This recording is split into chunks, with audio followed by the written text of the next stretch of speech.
G'day champions! What have we got today? We've got a JVM 100 watt Marshall head. It's bloody Marshall month this month. It seems to be all we're getting. So this one had a report of cutting out and burning smell. So that's always lovely. He was using an attenuator, so he's dropped the attenuator off as well as the speaker leads, which I requested just to make sure they're in good condition, because that could have potentially been the source of the problem too. So I just like to eliminate all that stuff.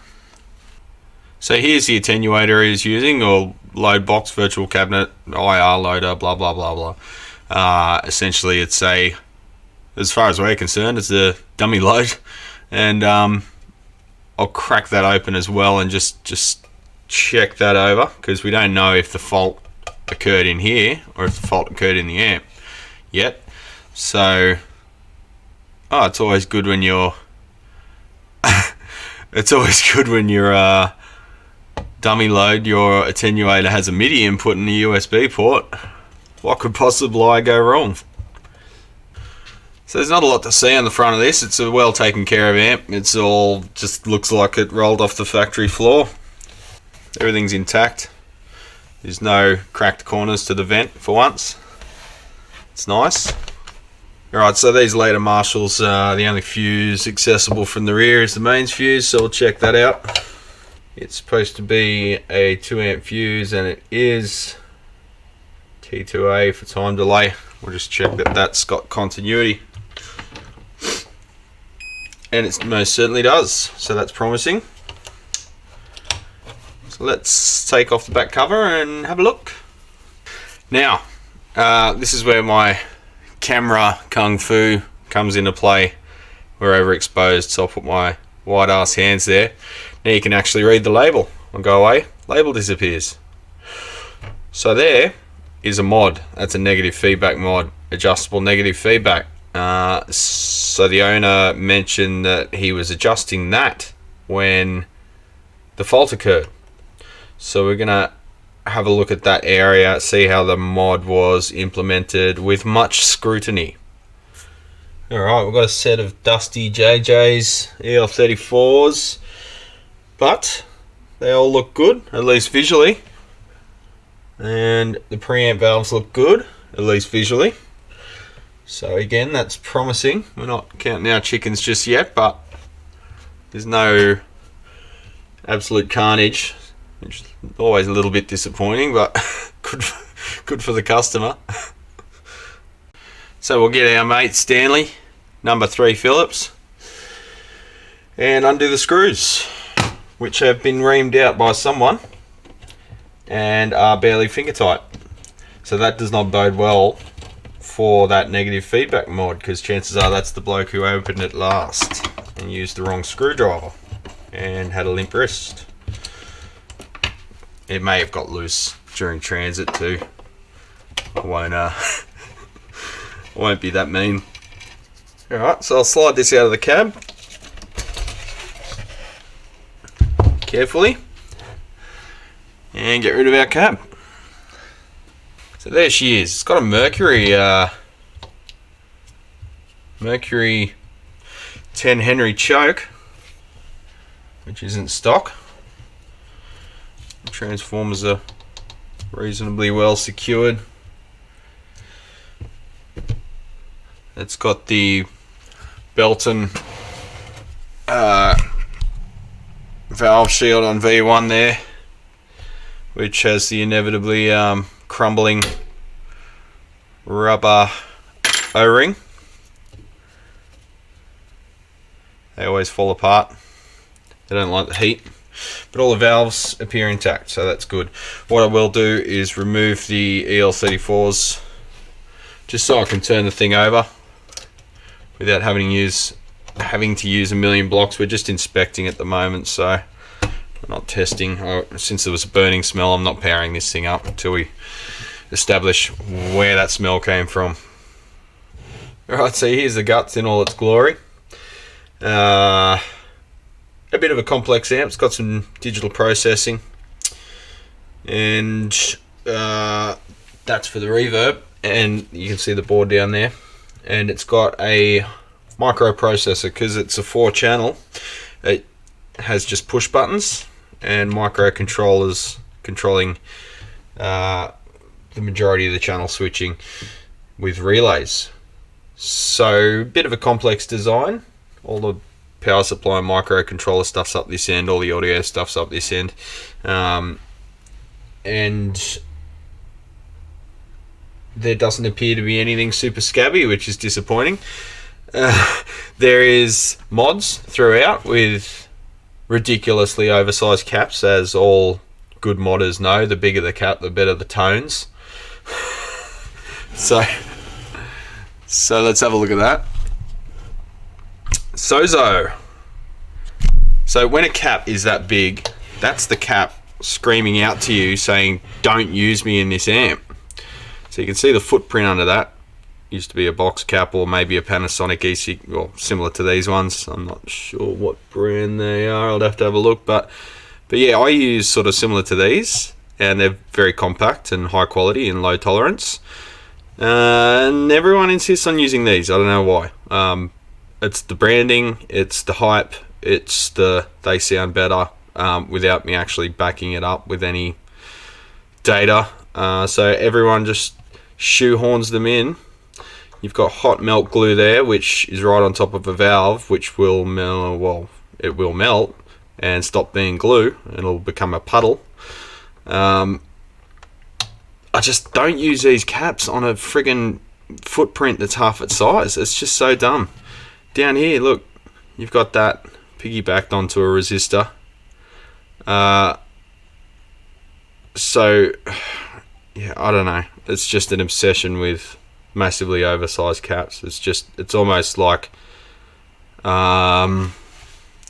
just a compulsion to use massive caps everywhere. I don't get it. It's just so stupid. Anyway, so there's that pot there, which is in series with the feedback, changing the value of the negative feedback there. I'll check all of that with reference to the schematic. It doesn't look like too bad a job. That's a CTS 250K. Really? On a feedback network? I'll check that. There's a very out of place looking carbon comp resistor down there. That's part of the negative feedback network, I guess. So I've got to pull the schematic out and have a look. There's two massively oversized Sozos down there as well. There's random silver micas, which I don't think were stock. Yeah, more research required. So I'm going to run a meter over this thing and just have a quick look off camera while I'm just scratching my head, and hopefully come back with some formed opinions of what may have gone wrong. So while going over this thing, I just noticed all the transformer leads, in fact all the single leads, have a little piece of sticky masking tape on them. All I can guess is that the previous tech put masking tape around each lead like a little tag, and then wrote on them what terminal it was going to. Put them back in and then just snipped off the little tag, but left the sticky tape behind, which again isn't ideal. You shouldn't really leave any indication that you've done work in an amp unless you've improved it. Writing stuff on chassis and leaving tags and stuff in there, I don't know, call me anal, or maybe don't, that'd be awkward in public. But just clean up after yourself, eh, champions? Ugh, there's nothing I hate more than sticky tape residue. It just hate it. Ugh, gaff tape, masking tape. It seems to just, you put it on there and it's okay when you put it on, but literally like 2 weeks later it just turns to this shit that you can't get off. Or you can get it off, but it just gets everywhere. And anyway, I'll stop whinging now. Sorry. Alright, well, I can't find anything that would be the source of a burning smell inside this amp, and it smells fine. So I might move on to the load box, the attenuator thingy, and we'll crack that open and see if any damage has occurred in there. So this whole outer casing is one piece extrusion, which is a little bit high class. I don't know if that's a profile that you find in the architectural or, you know, construction industry or something, but to get that actually manufactured, you'd need to get a custom die made and get custom extrusions extruded for you, which isn't cheap. Like, generally the barrier to entry there is about 10 grand. I looked into it for some architectural stuff once in my dark history of being an architectural shop fitter joiner and draftsman. Yeah, so it wasn't really practical for the project we were doing, but a large project, they can afford to spin up a custom extrusion. These things, I don't think they're cheap, but you'd have to be running quite a few of them out in order to justify getting this custom extrusion made up. But anyway, enough yammering. Let's open the thing and have a look and a smell. So we just took 4 screws out, and then the whole works slides out.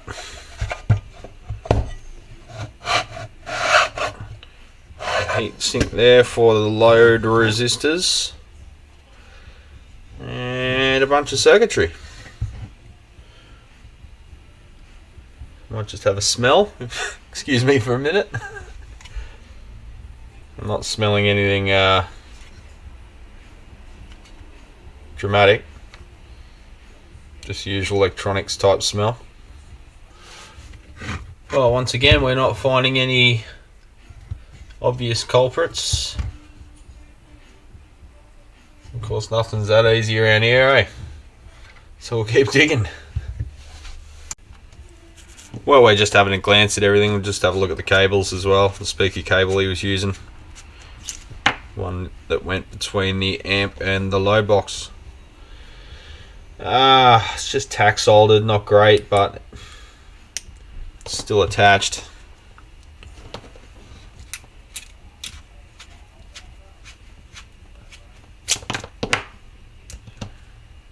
The same that end. So just assessing the reason, if there are any, behind these ridiculously large cap installations. This one here is the output. Well, it's a coupling cap for the output of the first gain stage, and it's the same value as the original one, so I dare say that one is just a fashion upgrade. A nice little fashion accessory there. This one here is the cathode follower, so that's the stage feeding into the cathode follower. That's the coupling cap between, sorry, that's the bypass cap for the first stage feeding into the cathode follower. So they've got a 0.1 microfarad bypassing the cathode resistor there. So I guess, I don't know, might have used that as a way to get more bottom end, maybe a little bit more gain, some more cathode follower clipping, I don't know. And these two here, they're overgrown, so that the previous caps were like there and there. So now this is hanging over V5, so you can't really get under it and measure it or anything, or check the soldering connections. They're the same value as the stock, so again, another fashion accessory upgrade. They're the output of the phase inverter, the coupling caps. So yeah.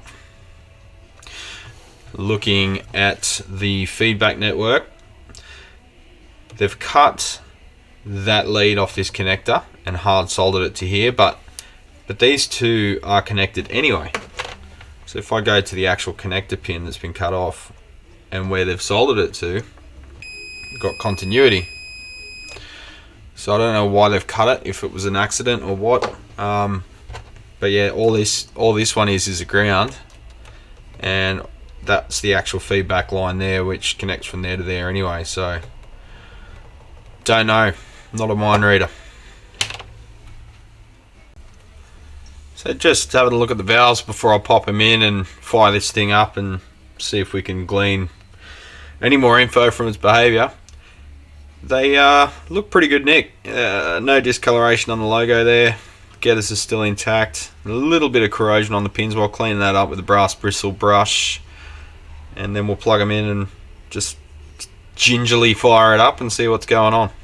I can't do it any other way, being a ginger, you know.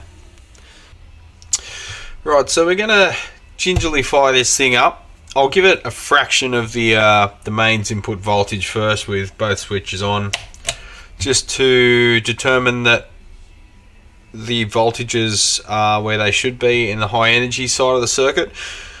The microcontroller and the computer controller and the relays and stuff aren't going to energize correctly until it's probably approaching its rated line voltage, so we don't expect to get any signal. I'm just seeing that, you know, you've got bias supply where you should, you've got high tension everywhere you should, and just checking that nothing's way out of whack. Alright, so we've got the fluke attached to the chassis on the negative, got the shitbox variac ready to rock. I've got the current meter, so I'm watching that as I turn it on.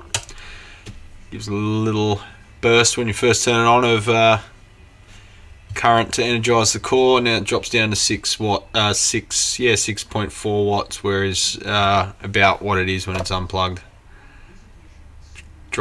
Stays the same. So we're giving it bugger all voltage, and we've got bugger all current draw as a result.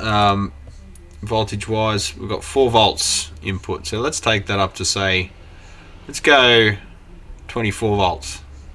So we should be able to roughly see proportionally if everything's about 1/10 of what it should be. My auntie just dropped off a coffee. Better watch out, there's no product placement there. It'll keep me going for the next 3 hours until knock-off time. So where were we? Checking voltages. Right, so we've gone over all the screen connections. The screen pins on the valve sockets, they're all showing what we'd expect. We've got negative voltage to every output valve. So we'll just check the plate voltage.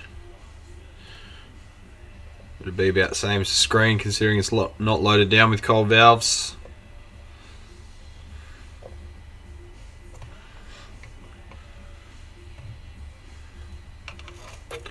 That's all present. Pretty equal on both sides. Now checking the heaters on these, we're reading 6.3 volts DC. So first you'd be like, what? Hang on, it runs 6.3 volts DC on the heaters, but hang on, I've got to turn down on the variac, so what the hell? It's actually got elevated heaters via a voltage divider derived from the high tension. So what you're actually seeing there isn't the heater supply, that's actually just elevation voltage offered by the high tension supply. So if you go to AC, that's actually showing the AC supply for the heaters, and that's riding on top of DC, which at the moment is 6.2, but it'd be significantly higher, more like 60 volts. So that probably saves the cathode follower in this amp. So if it wasn't elevated at all, the heater to cathode voltage on the data sheet would be exceeded. I think it's around 30 volts or something from memory. I'd have to look it up, but here they get around that by lifting the heater voltage. So the cathode, when it's in a cathode follower, it's going to be higher than a normal gain stage, and there won't be as much voltage between the heater, potential difference between the heater, which is in the middle of the cathode, and the cathode outside it, and that's a common cause of failure of cathode follower valves, particularly the Russian ones. So we'll check the voltage on the preamp valve plates, which is a bit tricky with this huge ass cap in the way.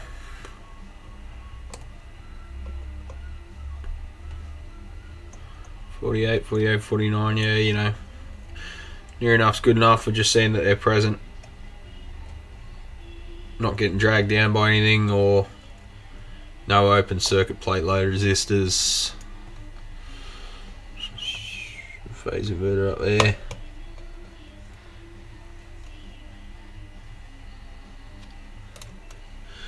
Sweet, well, I'm going to give this a bit more juice and see how it reacts. I'm going to watch the current meter, make sure nothing runs away.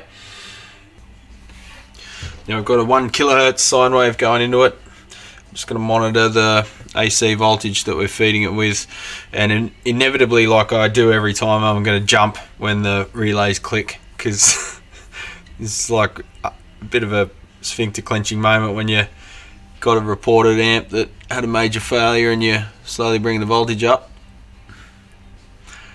So we're sitting at 100 volts and we're drawing 27 watts. Click. Relays are starting to react. Voltage is coming up to the point where the coils energize. We're drawing 50 watts there at 178 volts. So I'll stop there and check some more voltages. Alright champions, well I'm confident that nothing's going to blow up in our face. At least got the camera rolling if it does. So let's give it full mains. And I've got a couple of meters just watching each side of the cathode resistor. And we'll just see that everything's sort of behaving as it should. Maybe this is one of those mystery problems that something oscillated or whatever and it's gone back to normal. I don't know. It's going to take a bit of finding. So let's give it full mains and we'll find out. Hold on to your hats. Ping. Click. Relays energizing. We're drawing 80 watts. Dropping as the heaters warm up, and then it'll come up as the valves start to conduct. You'll start seeing some measurements on the meters back here when we click the standby switch. So that's settling at 76 watts in standby. Ping. We've got slight signal, 125 watts. 50 millivolts across each resistor, so no massive imbalance there. We've got signal leaking.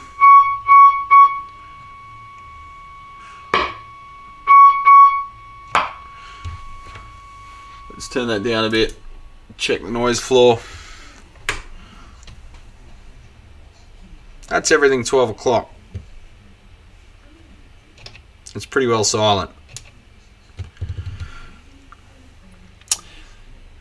You can see the cathode current slightly come up, but the valves were probably still warming up a little. Overdrive 1, overdrive 2, crunch mode, clean mode. Unlike a Mesa Boogie, the clean channel is actually quieter than the distortion channel. So let's grab a guitar and have a bit of a listen, eh? Just through the camera mic. We'll do any fancy audio sampling later once we're confident everything's stable.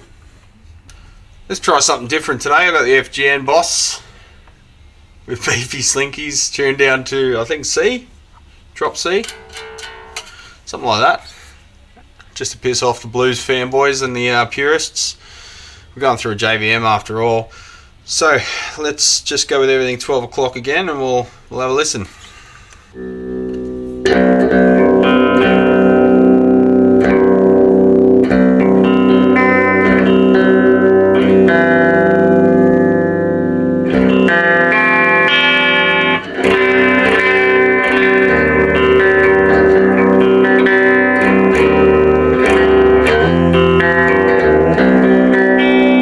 So it's clean mode.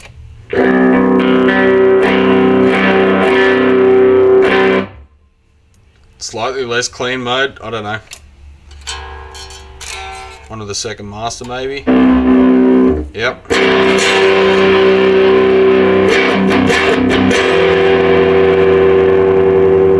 Crunch mode.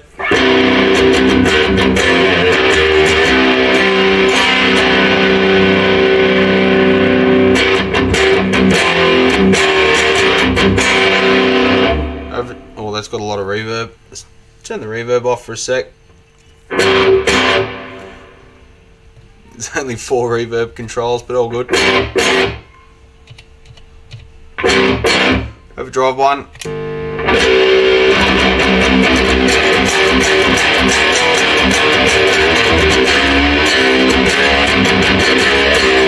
Overdrive 2. What? FX loop. Turn that off. It's hard using the controls upside down.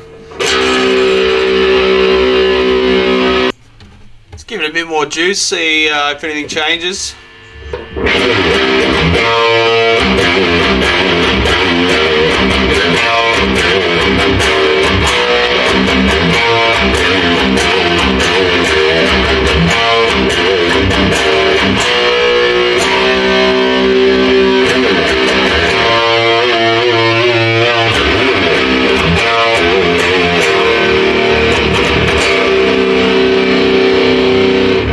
Bit more.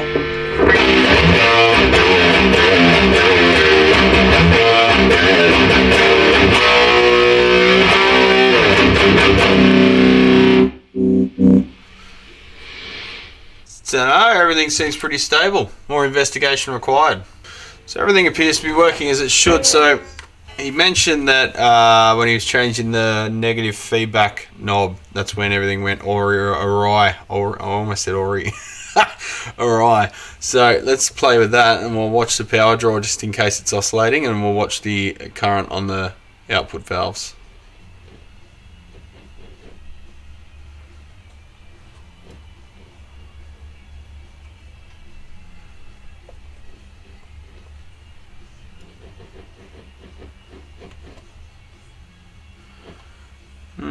There is something funny happening there. But the power draw is not significantly changing. There's a slight change to the cathode current there though. Jumping around a little. So I'll investigate further in that area. Make sure it's not an output transformer problem feeding back DC or something. I think we'd know about it if that was happening though. Besides that, the preamp seems to be operating fine.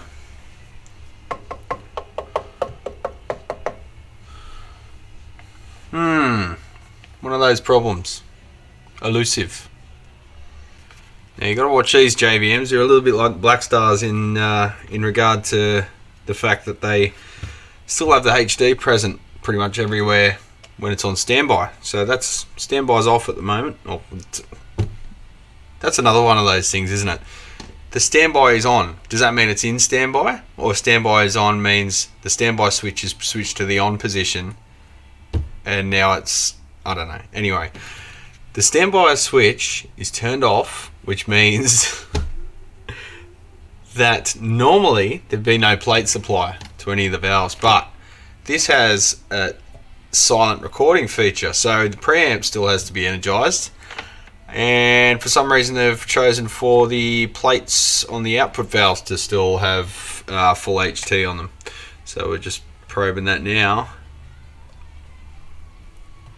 And we've got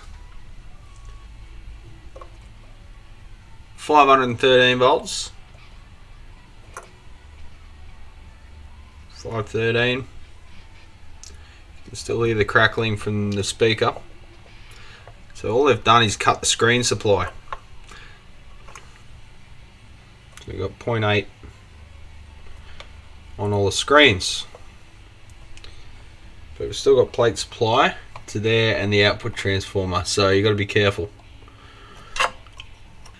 162, 164, 269, 106, 328, 328,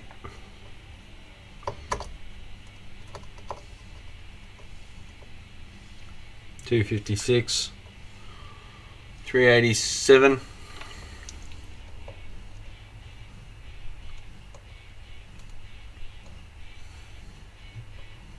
JVM410H PI. There's the plates cut off as well, so that must be that HT1 on the schematic that's got a dropper from the screen node. So it turns off the PI, turns off the screen grids on the output, and that's it.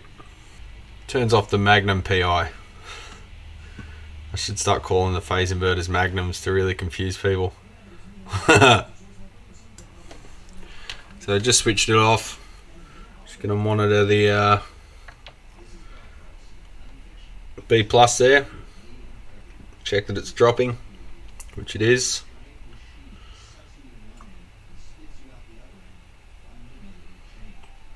When it drops to a satisfactory level, we'll measure the resistance of the primaries on the output, and we'll take some proper bias measurements, not this cathode resistor rubbish.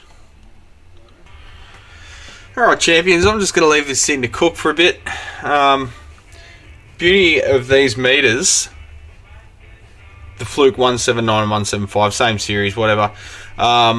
They've got the min-max range. A lot of meters will have that. Not the super cheap ones, but even some of the Uni-Ts and stuff will have that. So that's handy for a situation like this where you're just checking stability of stuff. So you can hit max, because we're checking the cathode current here. And if anything starts running away or going out of control, the meters beep like crazy. So I can go off and do something else, you know, assess another job, set up a guitar within earshot of these meters, and if anything starts shifting, they'll give me an audible alert, and I can come over and take other measurements with this meter and figure out what's going on. So they are massive time savers. People get on my case for having a million Flukes, but this is exactly what they're for. You're using them to monitor the situation, give an audible alert when something goes wrong. You got the third one over here, we've got a fourth one as well.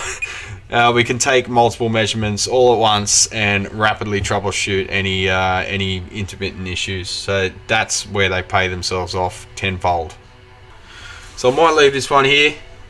It's Friday, 5:44 PM. It's time to go have a beer with the family and get some pizza in me guts. So I'll let you know what happens with this one.